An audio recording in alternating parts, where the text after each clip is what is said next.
Namaskaram. Let's start with 3 chants of Aum.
Asatoma Sagamaya Tamasoma Jyotirgamaya Mrityorma Amrutangamaya Om Shanti Shanti Shanti.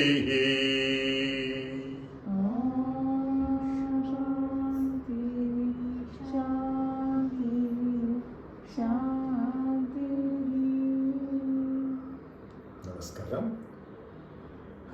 In the last 5 sessions, we have looked at the theoretical aspects. Now we will look at the practical aspects, and then we will come back and integrate the theory and the practice. So இப்போ வந்துட்டு நம்ம என்ன இது வரைக்கும் புரிஞ்சுட்டு இருக்கிறோம்னாக்கா நம்மளுடைய வேறு வேறு டைமென்ஷன்ஸ் என்னென்ன இருக்குதுன்ட்டு, அதாவது ஃபிசிக்கல் டைமென்ஷன் இருக்குது, நம்மளுக்கு ஒரு சைக்கலாஜிக்கல் டைமென்ஷன் இருக்குது, ஃபிசியலாஜிக்கல் டைமென்ஷன் இருக்குது, நம்மளுடைய பிளிஸ் டைமென்ஷன் இருக்குது, நம்மளுடைய இன்டெலெக்சுவல் டைமென்ஷன் இருக்குது. இது எல்லாத்தையும் நம்ம எப்படி இன்டெகிரேட்டடாக நம்ம டே டு டே லைஃப்பில் வேரியஸ் ஆக்டிவிட்டீஸில் கொண்டு வர்றதுன்றது தான் இந்த ப்ராக்டிக்கல் அப்ரோச்சு. இந்த ப்ராக்டிக்கல் அப்ரோச் நம்மளுக்கு ஏன்ஷியன்ட் டைம்ஸ்லேருந்து எப்பவுமே இருந்துக்கிட்டே வந்திருக்கிறது. மத்தியில் பதஞ்சலி மகரிஷின்ட்டு அவர் வந்துட்டு இதை ஆனோவில் காம்பேக்டாக இது பண்ணி கொடுத்துருக்காரு. It's in as compact a form as it can be. That's why it's called a sutra. Sutra means a formula or the shortest summary that you can ever have for anything is called a sutra. அதே மாதிரி நாரதர் வந்துட்டு பக்திக்கு சூத்ரா கொடுத்துருக்காரு, நாரத பக்தி சூத்ரான்னு சொல்லிட்டு. பதஞ்சலி வந்துட்டு யோகாக்கு சூத்ரா கொடுத்துருக்காரு. யோகானா என்னான்னு முதல்ல நம்ம புரிஞ்சுக்கணும். யோகானா யுஜ்ன்ற ஒரு வார்த்தையில் உருவாயிருக்கிறது. Yuj is the root word for yoga, which basically means that you are bringing together union. So what is happening is these 5 dimensions of us are moving apart from each other. They are working in their own way. அது விஷயம் பண்ணிட்டு இருக்குது. அதை வந்துட்டு நம்ம ஒன்றா சேர்த்து எந்த ஒரு காரியத்துக்கு எது அதிகமாக தேவையோ அதை அதிகமாக உபயோகித்து மற்றதுங்கோ அதுக்கு கூட கோஆப்ரேட் பண்ணணும். எல்லாம் ஒன்றா கோஆப்ரேட் பண்ணும்போது நம்மளால் ஆனவளோ மேக்ஸிமம் எஃபிஷியன்சியில் எந்த ஒரு காரியமும் சாதிக்கிறதுக்கு முடியும். முன்ன எந்த அளவுக்கு சாதனை பண்ணின்னு இருந்தோமோ அதோட பெட்டராக சாதனை பண்ணுறதுக்கு முடியும். அது நம்மளுக்கும் தெரிய வரும், மற்றவங்களுக்கும் நம்ம கூட சுற்றி வர இருக்கிறவங்களுக்கும் தெரிய வரும். சூழ்நிலைங்களும் போக இம்ப்ரூவ் ஆகிட்டே போகும். இப்போ நம்ம ஒரு ப்ராப்ளமை தனித்தனியாக பார்க்க தேவையில்லை. பயம்னாக்கா தனியாக பார்க்குறது, ஆங்ஸைட்டினா தனியாக பார்க்குறது, தூக்கம் வரலனாக்கா தனியாக பார்க்குறது, இல்லை கோவம் வருதுன்னா தனியாக பார்க்குறது, இதுங்கெல்லாம் சின்ன சின்ன சிம்டம்ஸு. இப்போ வந்துட்டு நினச்சிக்கோங்க, ஒரு பையன் இருக்கிறான், ஆனால் அந்த பையன் மாதிரி தெரிஞ்சுன்னு இருக்கிறான் ரோட்டில். அவனுக்கு சாப்பாடு இல்லை, போட்டுக்கிறதுக்கு துணி இல்லை, தங்கிறதுக்கு ஒரு வீடு இல்லை. கூட அவங்க ரிலேஷன்ஷிப்ஸ் எதுவும் இல்லை, அவன் பாட்டை தெரிஞ்சுட்டு இருக்கிறான், பசியிலையும் போட்டுக்கிற துணிங்கெல்லாம் கூட கிழிஞ்சி போய் அந்த மாதிரி தெரிஞ்சுட்டு இருக்கிறான். அப்போது அவங்க வந்துட்டு ஒருத்தர் சொல்கிறாரு, அவன் என்னப்பா நீ இப்படி இருக்கிற, நீ ஆக்சுவலாக பிரின்ஸு, நீ கிங்டமில் இருக்கணும், நீ உன்னை தான் அவங்களெல்லாம் தேடின்னு இருக்கிறாங்கோ, நீ எப்படி இங்கே வந்துட்டேன்னு சொல்லிட்டு அவனை இட்டுன்னு போகிறதுக்கு வராரு. அப்போ அவன் கேட்குறான், எனக்கு அப்போது அங்கே சாப்பாடு கிடைக்குமா அப்படின்ட்டு. அப்போது அவனுக்கு அப்போ பசியில் அவனுக்கு அது ஒன்று தான் கன்சர்ன், சாப்பாடு கிடைக்குமா, பசியாக இருக்குதே. அது பசிங்கிறது ஒரு பிரச்சனையாக தோணுது அவனுக்கு. கண்டிப்பாக கிடைக்கும்ன்றாங்க. கொஞ்ச நேரம் பொறுத்து அப்படி இட்டுன்னு போயின்னு இருக்கும்போது, எனக்கு ரொம்ப அழுக்காக இருக்குது, கிழிஞ்ச துணி குளிக்கிறதுக்கு தான் இடம் கிடைக்குமா, ஒரு க்ளீன் துணி கிடைக்குமா, கிடைக்கும்ப்பா, அதுவும் கிடைக்கும். அவனுக்கு அதுதான் பிரச்சனையாக தோணுது. இப்போது அப்புறமா சொல்கிறான், எனக்கு மழையிலையும் வெயில்லையும் ரொம்ப உடம்பு சரியில்லாத ஜுரம் வந்துன்னு இருக்குது, என்னால் தாங்க முடியல, என்ன ஒரு ரூஃப் மாதிரி கிடைக்குமா, அது கீழே ஷெல்டர் மாதிரி, அதுக்குள்ளே எங்கன்னா நான் படுத்துக்கிறதுக்கு போனாக்கா அவங்க வந்து துரத்துறாங்க என்ன, அது ஒரு பிரச்சனையாக இருக்குது. அதுவும் கிடைக்கும்ப்பா, கவலைப்படாத, நீ கிடைக்கும். அந்த மாதிரி எனக்கு யாருமே இல்லையே, என்ன ஒன்று சொல்லிக்கணும் பேசிக்கணும்னாக்கா கூட எனக்கு யாருமே இல்லை, யாருக்குன்னா பேசுறதுக்கு போனாக்கா போன்னு துரத்துறாங்கோ, எனக்கு இதுவே இல்லையே, ஒரு பாண்டிங்கே யாருக்கிட்டையும் பண்ணிக்க முடியலையே அப்படின்னு. அங்கே நிறைய பேர் இருக்கிறாங்கப்பா, அவனுக்கு வேண்டியவங்க எல்லாரும் நான் ரொம்ப அன்பாக ஆதரவாக கவனிச்சுப்பாங்கோ, நீ வா அவங்க கூடலாம் பேசிக்கலாம் நீ அப்படின்னு சொல்லிட்டு போனது. அப்போது அங்கே போய் பார்த்தாக்கா அவன் பிரின்ஸு, ராஜா ராணியெல்லாம் ரொம்ப சந்தோஷப்பட்டு வரவேற்கிறாங்க. ரொம்ப பிரமாதமான லைஃப் மாறிடுது. இப்போ லைஃப் மாறிட்டதுக்கு அப்புறமா அவன் அது செப்பரேட் பிரச்சனைங்களா நினச்சி பார்க்கல. அது பசி இருந்துச்சே, துணி இல்லாத இருந்துச்சு, நம்மளுக்கு நண்பருங்கோ பேசிக்க பேச்சு துணை இல்லாத இருந்துச்சு, ஒரு ஷெல்டர் மாதிரி இல்லாத இருந்துச்சு நம்மளுக்கு. இதெல்லாம் தனித்தனியாக அவன் யோசனை பண்ண தேவையில்லை, எல்லாமே இட்ஸ் கம்மிங் டுகெதர். ஸோ அதனால நம்ம பயமாக இருக்கட்டும், கோபமாக இருக்கட்டும், இல்லை தூக்கம் வராத இருக்கிறதா இருக்கட்டும், இல்லை ரிலேஷன்ஷிப் இருந்தால் சரியில்லாத இருக்கட்டும், இல்லை காசு கஷ்டமாக இருக்கட்டும், இது எதுவுமே தனித்தனியாக ஒரு ப்ராப்ளமாக இது பார்த்துன்னு இருக்கிறதுக்கு பதில் நம்ம யாருன்னு உணர்ந்துட்டோம்னாக்கா, அந்த ஒரு அனாத பையன் ரோட்டில் தெரிஞ்சுன்னு இருந்தவன் பேலஸ்க்கு வாபஸ் வந்துட்ட மாதிரி. ஸோ இந்த பிரச்சனைகள்லாம் ஆட்டோமேட்டிக்காக தீர்ந்துடுது. ஒவ்வொரு பிரச்சனையாக தனியாக சால்வ் பண்ணோன்ட்டு இல்லை, அந்த பாவர்ட்டியை தனியாக சால்வ் பண்ணோம், இல்லை ஹங்கரை தனியாக சால்வ் பண்ணோம், இல்லை நம்ம அந்த ரிலேஷன்ஷிப் இல்லாத இருக்கிறத தனியாக சால்வ் பண்ணோம், ஷெல்டர் இல்லாத இருக்கிறத தனியாக சால்வ் பண்ணோன்ற மாதிரி தான் நம்ம இப்போது நடந்துன்னு இருக்கிறோம். ஒவ்வொன்றுத்தையும் இந்த சின்ன சின்ன சின்ன விஷயங்கள்லாம் வந்துட்டு it's all symptoms of the fact that we have forgotten that we are the Prince.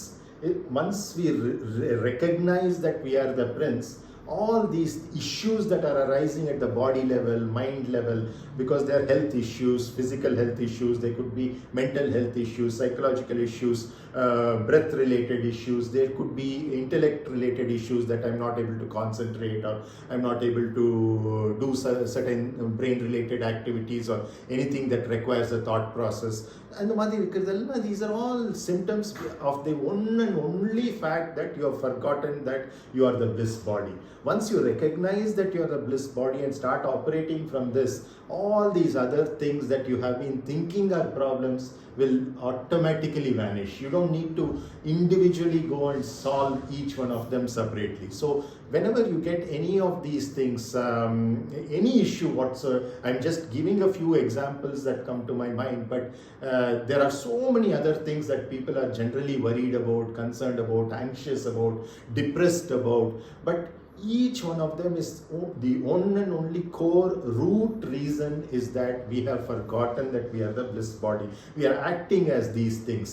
It is like the same example, even though it might bore you, I have to give that the actor is thinking of himself as the character that he is playing in the movie, instead of recognizing that he is a human being in all its glory, and just that he is performing these roles temporarily for that particular movie or whatever. Same way, it's not that we have to forget all these things and think or work only from the bliss body level. That cannot happen unless and until we are disembodied, we are without a body. As long as we are within the body, all these faculties have to be utilized. But in the back of our mind, always the recognition should be there that we are the bliss body, that is, we are that prince. We have such a great thing that already belongs to us. Just that we have forgotten that, we have got lost in the world, and therefore all these associated problems come about. So don't work at solving each one of these problems individually. It's like that prince only trying to solve the hunger by going and begging from house to house and saying, Bhavati Bhiksham Dehi, Bhavati Bhiksham Dehi. It's essentially what he's trying to do is only solve that particular problem. Yes, it might get solved. Again, it's not that hunger can be satisfied forever. The hunger might be satisfied. Somebody might be kind enough to give him food. He will eat that food, hunger will go. But next day again that hunger will come. So this is the way we are trying to solve our problems, whether it is fear or anger or sleeplessness. If you are trying to solve it every once and in a while, then again and again it's going to recur. But try to solve it from the root level. You are trying to eradicate this so-called assumed disease at its very root so that it doesn't recur. So once he is in the palace, every time he needs food, it is there. So the question of hunger doesn't arise at all. Similarly, the question of shelter doesn't arise at all. It's not only when there is rain or sun. At that time, he has to run around searching for where he can hide to protect himself from the very hot sun or the rain that is coming. It can happen automatically because of the fact that he has recognized he is the prince. Same way, once we recognize that we are the ultimate, which is all-encompassing, which means it's omnipresent, omnipotent, omniscient and eternal, then automatically all these things happen. So what Patanjali Maharishi tells us as the way to go forward for this, in very, very short ways, he starts, in fact, the very first chapter of the Patanjali Yoga Sutra is just half a sentence. Atha yoga, that means then yoga. What does it mean? These people have tried out all these techniques. They have tried to solve sleeplessness separately. They have tried to solve anger separately. They have tried to solve hatred separately. They have tried to solve jealousy separately. It has not worked. After trying out all these things, then they recognize, okay, there should be one short solution for everything. And that is when yoga will work for you. If you are just coming to this as just another try out another solution. I've tried so many hundreds of solutions, I'll try out one more solution. It's not like that. This is the ultimate solution of that orphan recognizing that he is a prince, so that all his innumerable problems, every one of those problems was real. As long as he was an orphan on the road, it's not that we can say, oh, this problem was just imaginary or he's just making up this problem. No, it is a genuine problem for him. Put yourself in that situation and see, yes, it was a problem. But once he has become the prince, if he thinks back and sees, what was I doing there? I was considering each one of these as a separate problem and trying to solve them. No, they are all the symptoms of one major cause, which is that I had forgotten that I am a prince. And therefore I was acting as if I was an orphan, whereas in reality I am that prince. So how that recognition can come back, we have to train all these guys, all these faculties that we have, whether it is the body, the mind, the intellect or the life breath. They've all been going in those directions because of the identification with that character that person was playing as an orphan. Now he has recognized he's a prince, all those will start behaving properly. How to bring their behavior back is the whole process of yoga, which means that there has to be something which addresses the body, which we call as yama, niyama and asana. There has to be something which addresses the breath, which we call as pranayama. There has to be something which addresses the mind, which we call as pratyahara, dharana, and there is something which has to address the intellect, which we call as the dhyana, and eventually there has to be something which addresses the bliss body itself, which we call as samadhi. So essentially these 8 limbs of this yoga is what is called as Ashtanga yoga. And again, Patanjali Maharishi, we can't necessarily think of somebody who has lived many thousands of years ago. He is as relevant today at this moment as he was those thousands of years ago. It's only because it is so relevant that whole technology that he has given of yoga, Ashtanga yoga, is so very applicable today, is only because it has worked for so many millions of people, generation after generation, and they have been passing it on to the next generation, and it has been benefiting all of us. So, to understand this, you have to just see the very meaning of his name, Patanjali. Pat means the path. What is the path from that road orphan to the prince or the palace? So, the path back from the street to the palace, that is Pat. And Anjali is an offering of that path to take us back to our true glory, which belongs to us. That's where we were. It's not that he was always an orphan who suddenly became a prince. He was a prince already, and he thought of himself as an orphan because of the conditions, the situations, because of all these going apart. Now that they have come together once again, he has recognized his original source. So our source and destination are the same. That is, we are that prince in the palace, we are the bliss body. But in between, temporarily, we have assumed all these roles, but whenever we assume these roles, it's fine. It's not that once he goes to the palace, he remains in the palace 24 hours of the day, 365 days of the year. Again, he'll get bored there. He can go out, he can do whatever he wants, but every time he knows and recollects that he is the prince, and he can go back to the palace whenever it is necessary, when he wants to eat, or when he wants to be in a relationship, or he wants to, let's say, just take food, or whatever it is.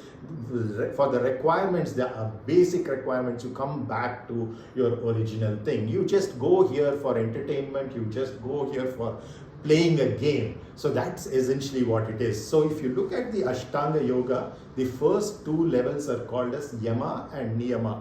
What is yama and ni-yamā? Ni-yamā is used in many other languages also. In Tamil we say niyamam, Kannada we say niyama, to rules. And yama is essentially regulations. So yama and niyama are regulations and rules. In English you usually call it as rules and regulations. But these two are essentially telling you certain behavioral aspects, which is just to understand the fact that by doing this, we will get rid of this false notion that we are the orphan, to recognize that we are what we really are. So it's just at the level of our physical dealings with others as well as with ourselves, in terms of things like simple things like being truthful, being not stealing, or not hoarding too much more than what is required for us. These kinds of things are very basic aspects where you then tend to recognize that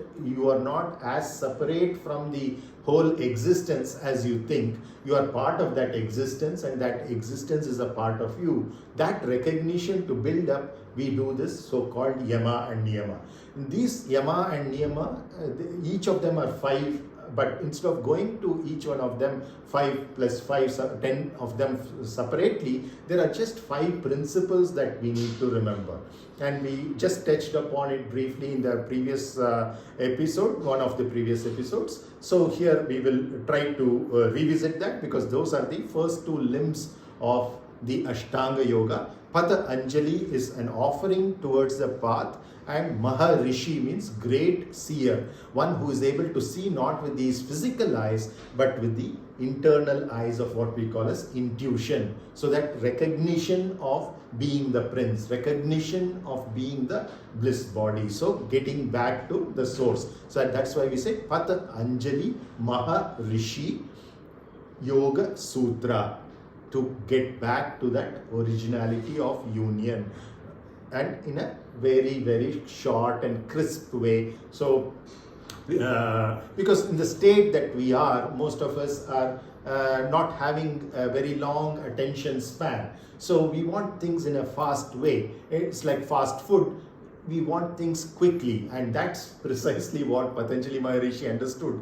It's going to be the need for generations to come, where we want things, a quick solution. The problem we have created over such a long period of time, but we want a quick solution. But the compassion of Patanjali Maharishi is such that he is willing to offer a quick solution for a problem created over a long period of time. So that's essentially what this is all about. So yama and niyama we will see as first 5 principles, and these first 5 principles are: all the rules are my rules.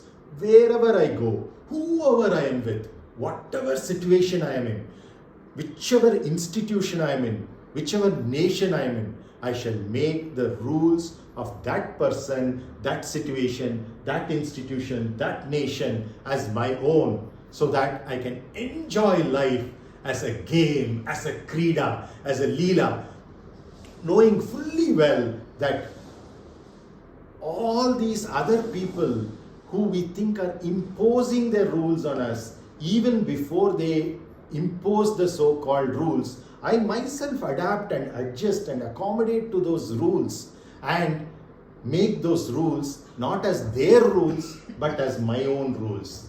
This is very simple. I've given this example probably off camera earlier, is that somebody who's very good at basketball goes on to play football. Then he has to recognize that rules of football are different from the rules of basketball. So he has to play according to the new rules of the new game. He can't say, I'm very good at basketball, so I will not play football with my feet. I will play it with my hands only, because my hands are the strong point of me. Why not I use my strength to play the game? It doesn't work that way. When you are in a new game, follow the rules of that new game. And life, the whole life is one game. Just like we were saying, the whole life is one movie. It's an entertainment from the beginning to the end. And in order to enjoy it most, we have to recognize that it is a movie. We have to recognize that it is a game. And each one of these have their own rules. So like football has its rules to follow, the movie has a rule to follow, that you sit in your seat, don't get excited running around in the theater. It gives a disturbance to everybody. You just get excited about the hero doing something. You also start doing that. You will come in the way of others.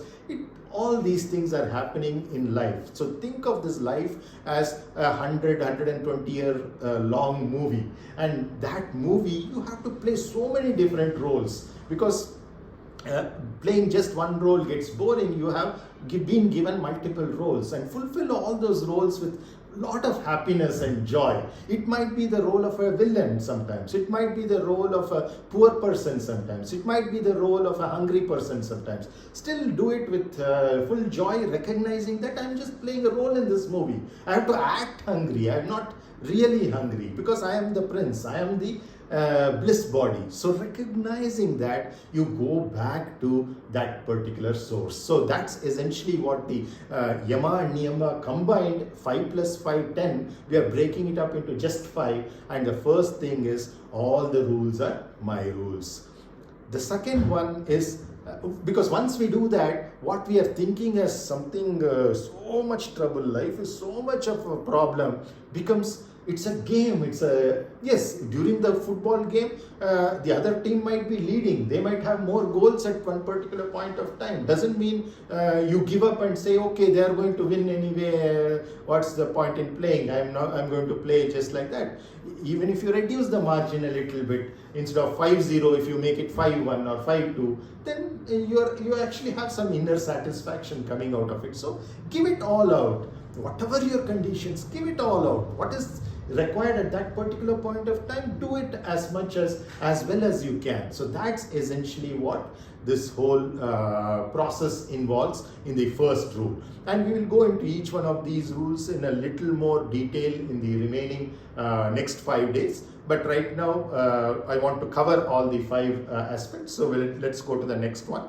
In the next one, I'm saying that I am responsible for everything. I have an infinite, unbounded, limitless ability to respond to all situations whatsoever.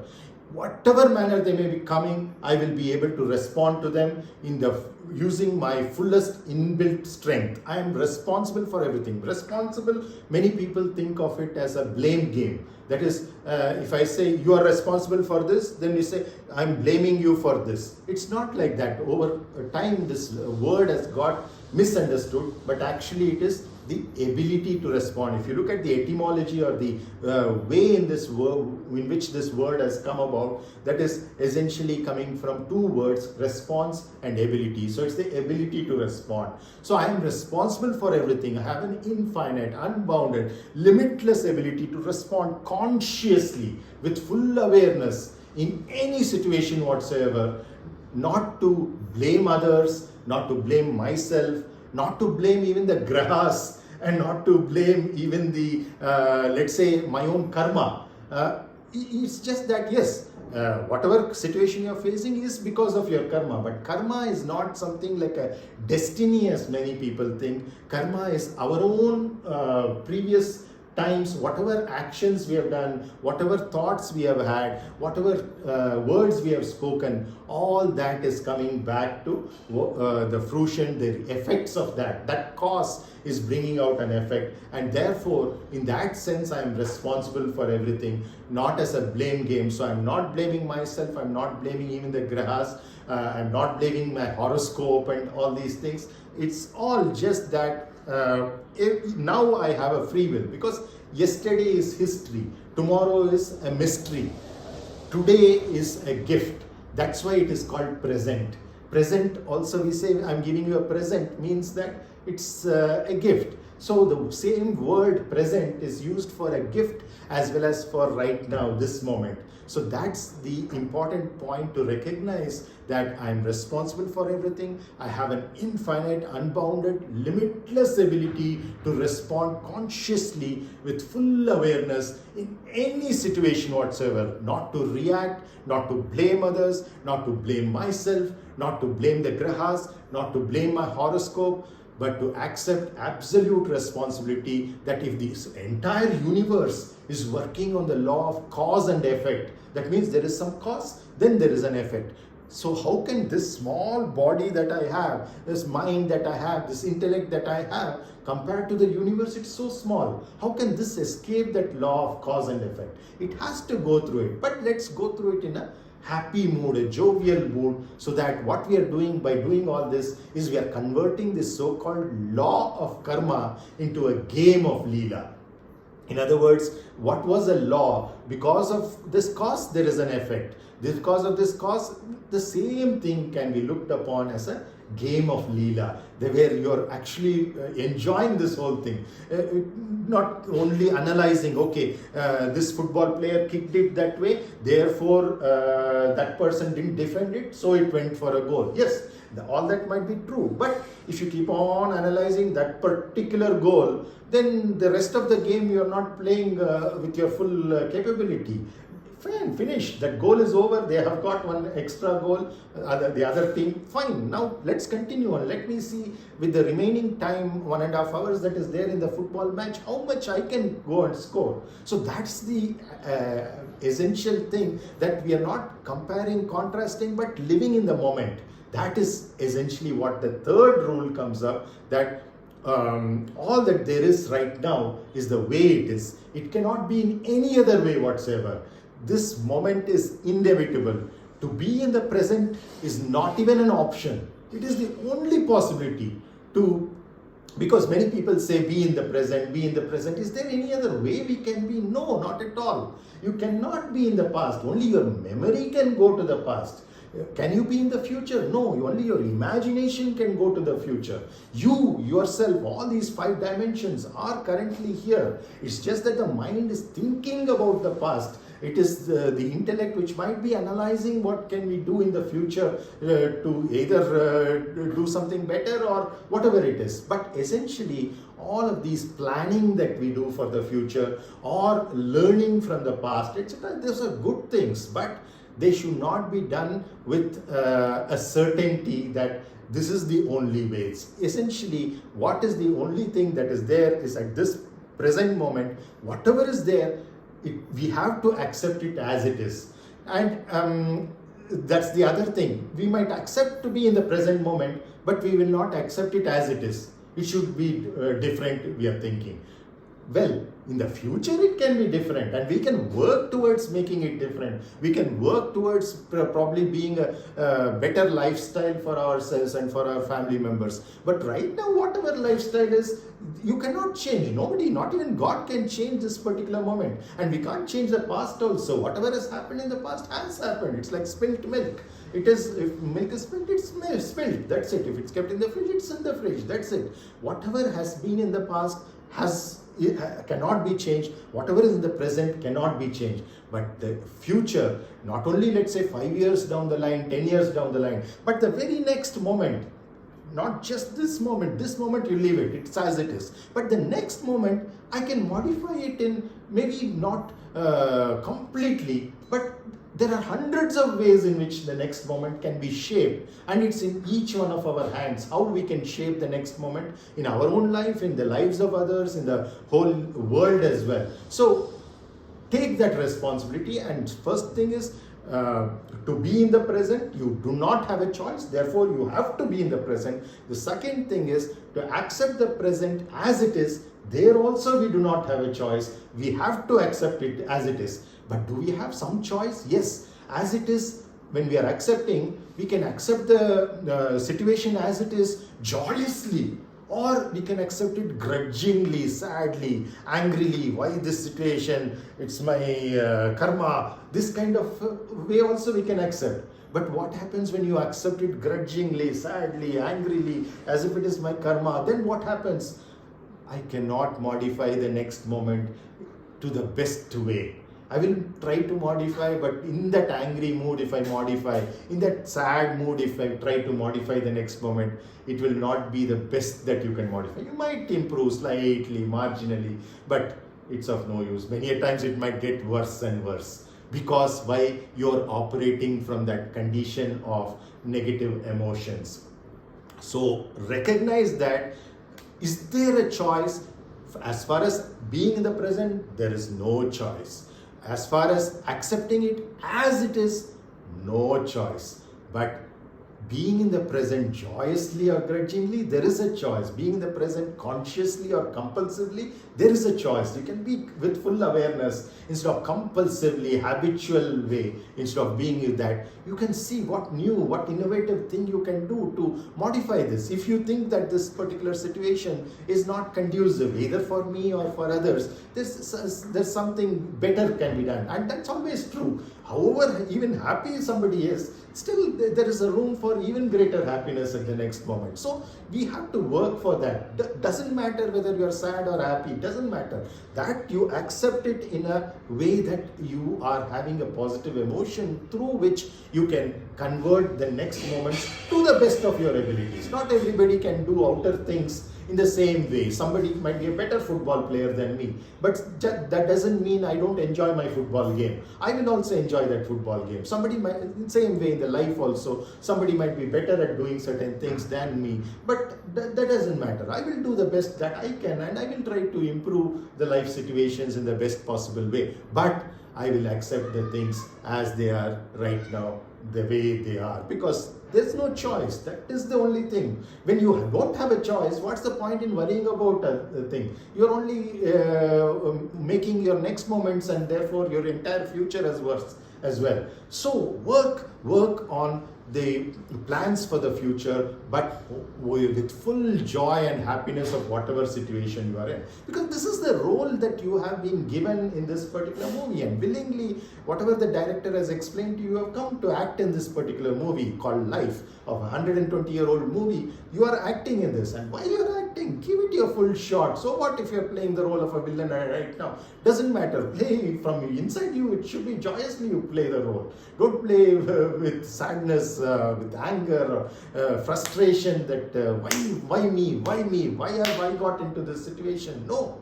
You recognize that it's an entertainment, it is a game. Either it's a movie or it's a, let's say, a football, cricket, whatever game that is, you are kind of inclined towards, kabaddi, whatever. So you are essentially playing a game which is much longer. Just recollect, as children, when we played that game of kabaddi or whatever, how much joy we got in doing that. It didn't matter whether we win or lose. That's a different thing. But during playing the game, we just enjoyed but we followed the rules of the game. Because if we were not following the rules, we would be thrown out of the game. At least temporarily, if not. Same way, life also throws us out, throws us like a tsunami here and there. Doesn't matter. I learned my lessons. Okay, I didn't follow the rules, therefore I was thrown. Then I come back. Okay, now I'll follow the rules. Happily I'll play the game and enjoy the game. It's winning and losing is towards the end. That's fine. Doesn't matter. At least have you enjoyed playing the game? That is the more important thing. And that's essentially what this third principle basically says, that all that there is right now is the way it is. It cannot be in any other way. This moment is inevitable. To be in the present moment is not even an option. To accept it as it is also not an option. But to do so joyously or grudgingly is an option. To accept it as it is joyously or grudgingly is an option. To be in the present consciously or compulsively is an option. To be with full awareness or habitually is an option. I choose the option to be in the present moment consciously, not compulsively. I choose to be in the present moment with full awareness, not out of habitual patterns. And I choose to accept it as it is, joyously, not grudgingly. So that again, what I am doing by doing this, I am converting the law of karma to a game of Leela. So all of these are essentially doing that. One is to accept the rules as it is. The second is to recognize that I have the ability to respond. And the third is accepting things as they are right now in this situation. All these three are converting the so-called law of karma into a game of Leela. You are able to play the game, enjoy the game. And this game is temporary, but it is such a fairly good long game. 120 years is not a small thing. Compared to the life of the planet, billions of years, it's nothing. But for us, we were living from moment to moment. Yes, it is a reasonable amount of time. It's not like saying you play the football game in 1.5 minutes you have to finish. No, you've been given 1.5 hours to play the game. So that's a reasonable amount of time to basically put our body to the best use, put our mind to the best use, put our intellect to the best use, put our life breath to the best use. Always recognizing that we are the bliss body, but operating from these levels. Because the bliss body cannot come and operate on a day-to-day basis, because it's there everywhere. It has no room to operate. It is there for all time, so it cannot undergo any change. It is the foundation for us. It's giving that stability for us, and that's essentially what we are going forward to. So that is the third one. The fourth one is that I'm not the body, I'm not the mind, I'm not even the intellect, I'm the radiant Atman, soft, delicious, pure, white and beautiful as the coconut fruit inside the hard coconut shell.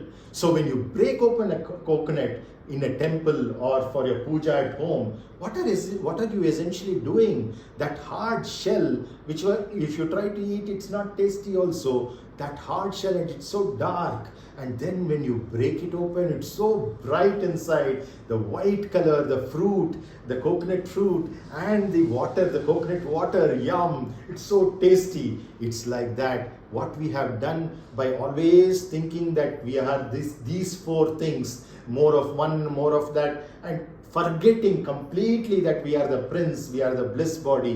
What are we doing in this? We are thinking that we are that coconut shell. But then you break open that coconut shell.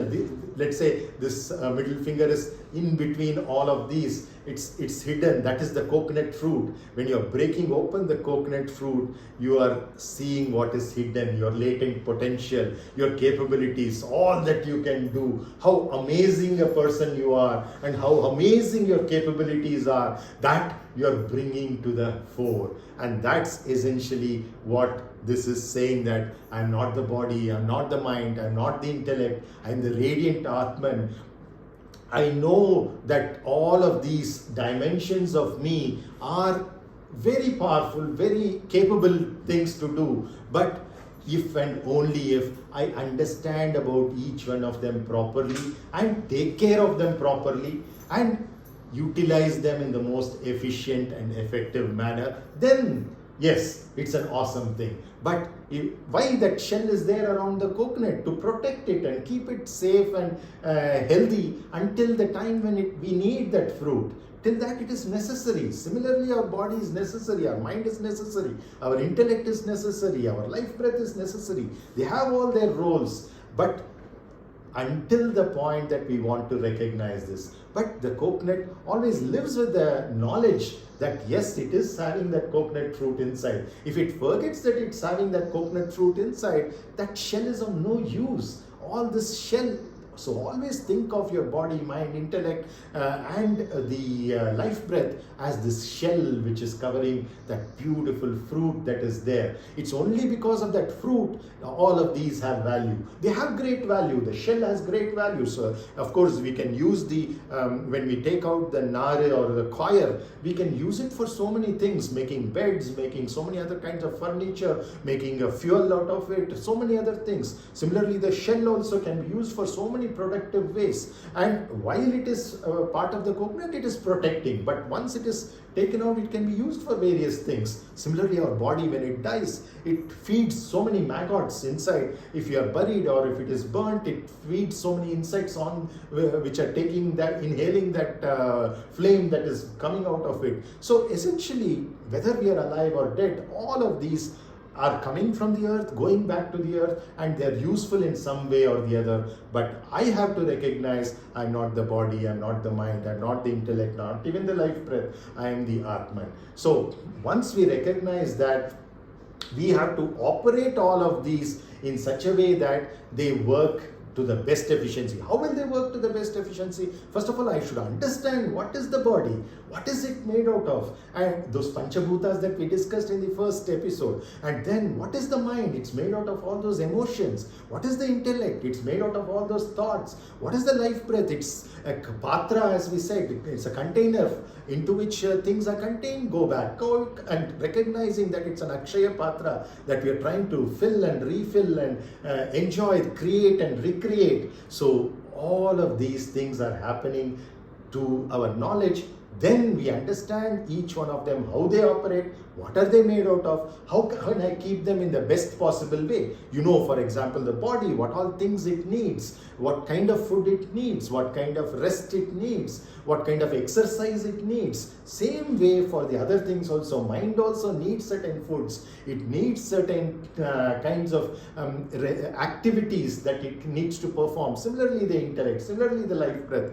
All these are what we will learn as part of the pranayama. Like for the life breath, it is pranayama. For the body, it is an asana. At the intellect and the mind levels, we are looking at the various aspects like yama, ni-yamā, the dharana, dhyana, all these things that are coming, as I already explained, we are going to utilize so that we can not only understand about them, but keep them as well as possible. If they are not well already, we will try to improve their health and make them suitable for enjoying this life as a great football game or as a great movie, whatever it is, we will try to enhance their capabilities and use them as effectively as possible.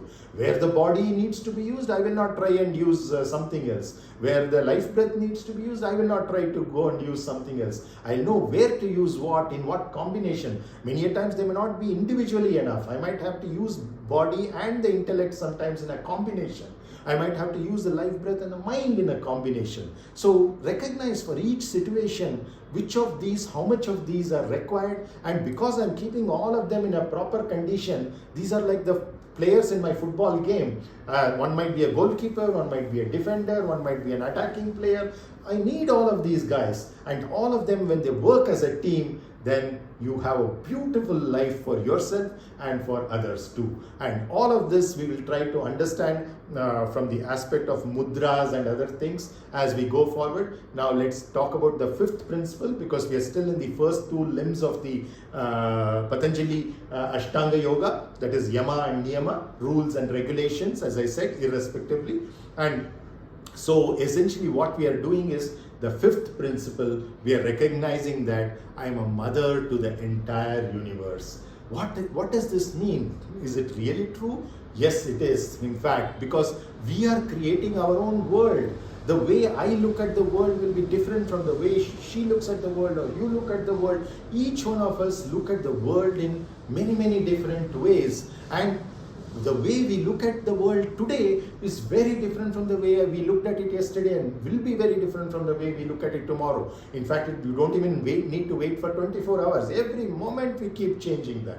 That's why we call it creation and recreation. Recreation is also a word used for games. It's for entertainment. And so essentially this whole process of creating our world is a game. And once we recognize that we are creating it, like our children are born out of us, means that we created it, we recreate it. Every moment means that what we are doing is that we will have that motherly tendency, that motherly attitude, which doesn't need to be taught to anybody. It comes naturally as it's inbuilt. Because of the fact that I've created this, I will be as loving and nurturing towards it and make it grow in the best possible way.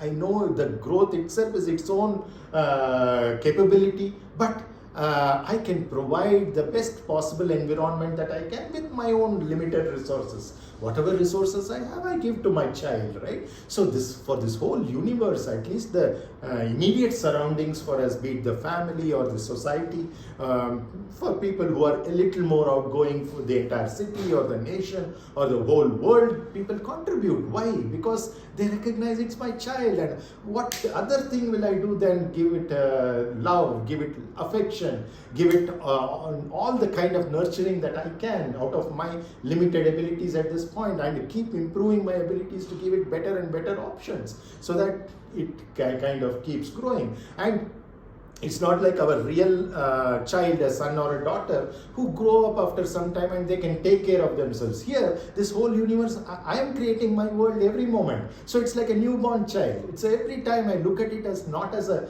grown-up child, but as a newborn child. And how much love and affection we give to that child. And as mothers, I don't need to even tell you how much of pain you went through, especially the labor and things like that, and you gave it. But during that labor pain, did you ever suffer? No. You had pain, but because of the fact that this child is going to come out, you had that joy of welcoming a new life. Same way, always remember, in all situations of life, pain is inevitable, but suffering is optional. You can get whatever the hell pain you want in your body, whatever the hell pain you want, you may get in your mind, but whether to suffer or not to suffer is your option. You can execute it. Doesn't matter what kind of pain it is, I will not suffer it.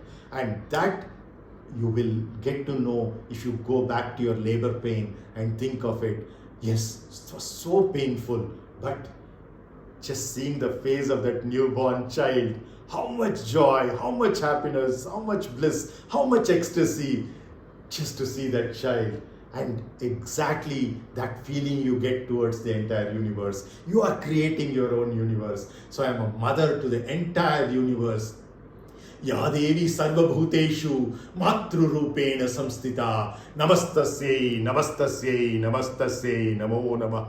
I'm a mother to the entire universe, not from the fact that I'm loving, sharing, caring, compassionate, but from the very basic root fact that I am the one who is creating this entire universe every moment and recreating it every other moment. And therefore, from the very basic fact of motherliness, all these other things like love, care, share, we think as these as great things, but they are automatically coming out. Once you have a seed and the tree has come out, that leaves and fruits and other things, branches, they will come out automatically. So that way only this love is coming, this sharing is coming, this caring is coming, this nurturing is coming, and that attitude we will get towards our entire surroundings, and that surrounding will keep on expanding. To how many people I can do that is actually unlimited. That is the, already we saw when we talked about responsibility as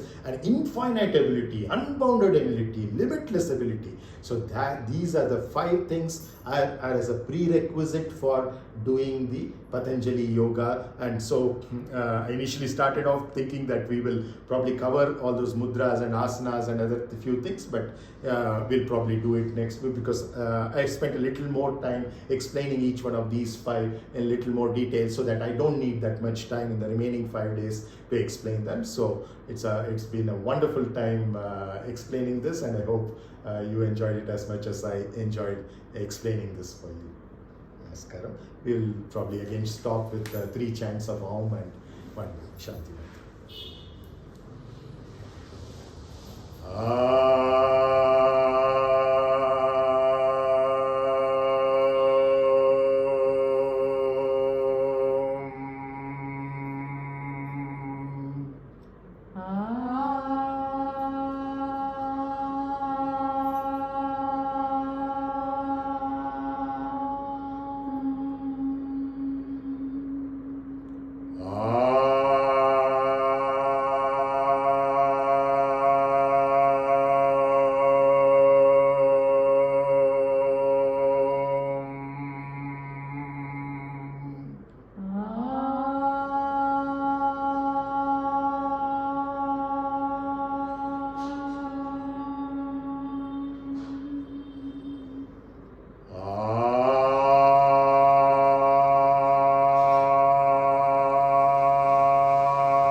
Sahanau bhunattu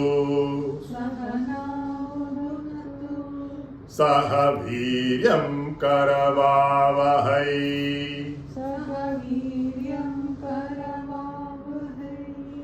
Tejasvinavadhitamastu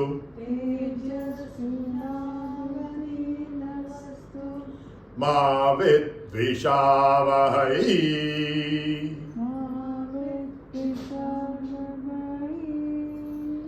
Om Shanti Shanti Shanti